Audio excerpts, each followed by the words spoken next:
All right, y'all, let's talk about batching. If you are anything like me, you are staring down your laser trying to figure out how you're going to get all the product made, all the orders fulfilled, and stay sane this time of year.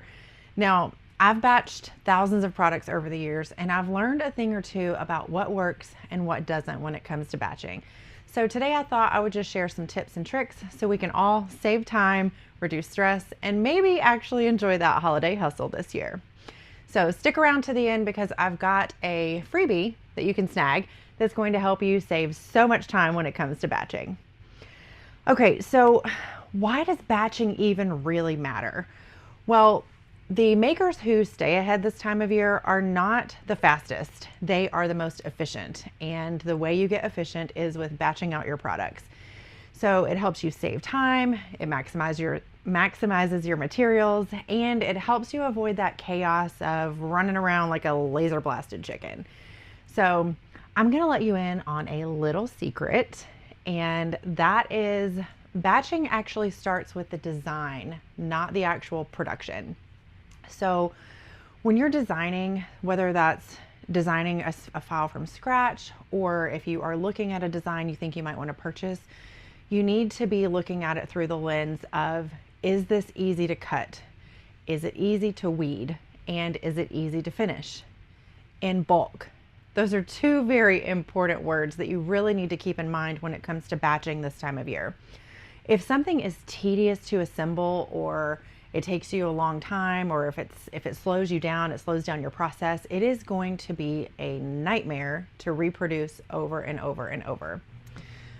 Okay, so now you have your designs ready. What's next? Well, the key to batching smart is to batch by task, not by product.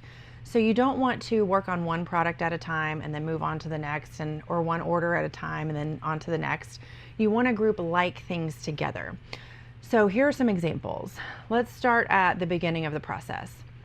If you are using a substrate that you need to paint, first of all, please paint it before it goes on the laser, if at all possible. It is so much faster to paint an entire sheet of something than it is to paint 100 small pieces after they come off the laser.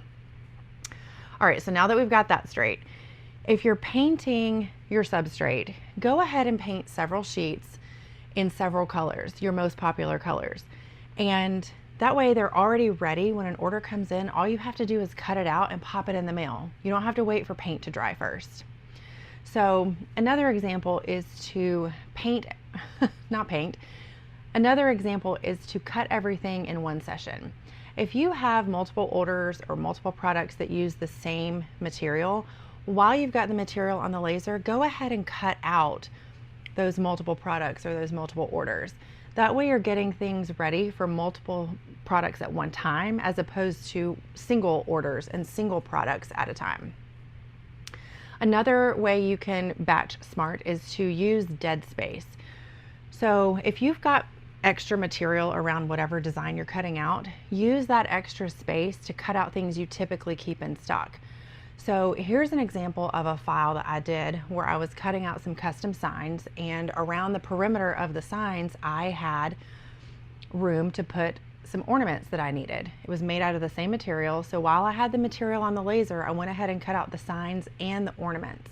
So not only was I efficient with my time, I maximized my materials, and that saves me money at the same time. So it's a total win-win. So you can also keep blanks for your most popular products on hand.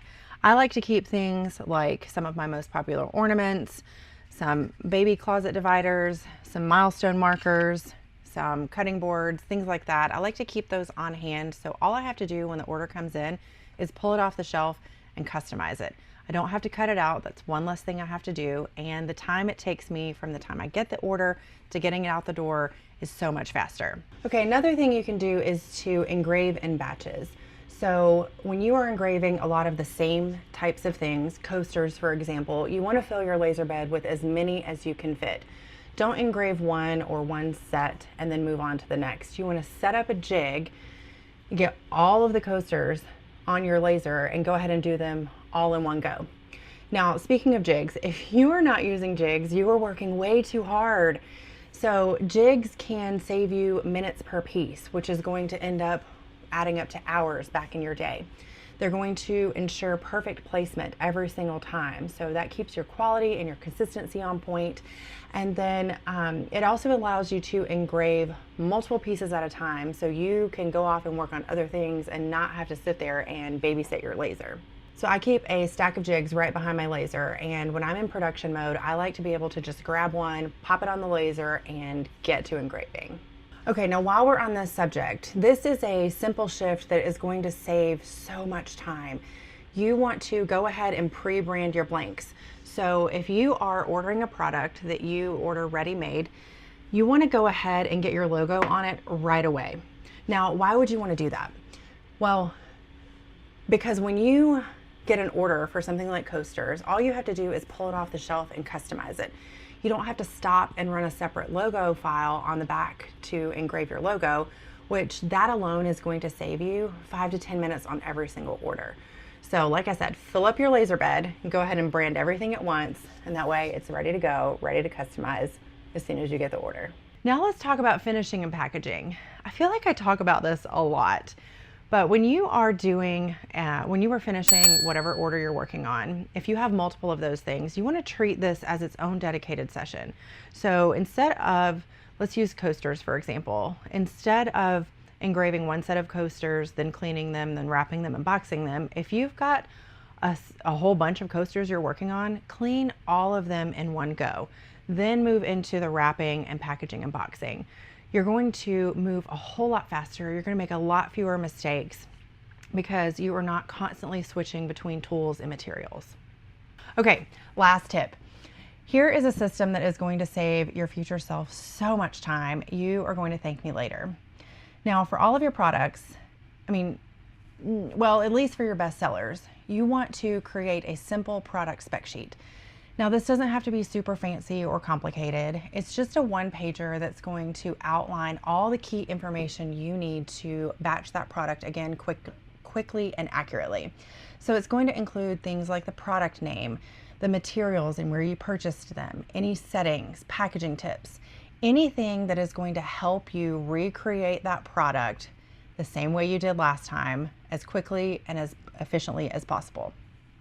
Now, I absolutely know what you're thinking, because I was thinking the same thing. I don't have time for all that.